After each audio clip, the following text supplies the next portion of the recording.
Trop souvent, les choix pédagogiques du personnel enseignant ont été contraints. Par exemple, des pressions sont exercées pour qu'il adopte des approches ou des interventions pédagogiques à la mode. Des directives pour uniformiser les pratiques sont données ou des outils technologiques sont imposés. Mais avec l'adoption du projet de loi numéro 40, il est maintenant possible d'arrêter tout ça.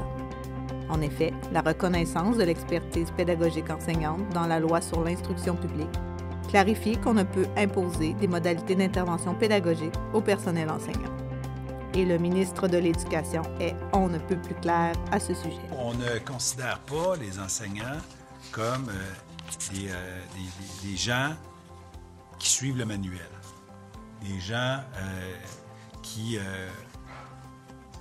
sont de moindre importance, des gens qui doivent faire ce qui se décide au ministère ou ce qui se décide surtout, je dirais, au Conseil des commissaires.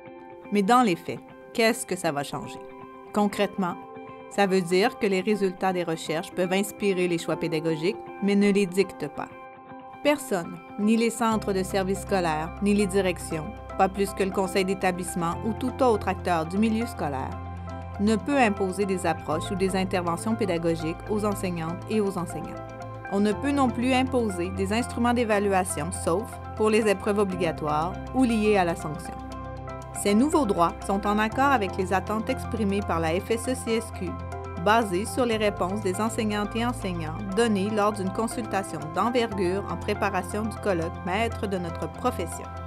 Si quiconque tente de vous imposer des approches ou des interventions pédagogiques ou encore des instruments d'évaluation qui sont de votre responsabilité, appelez votre syndicat. Il pourra vous accompagner dans vos démarches.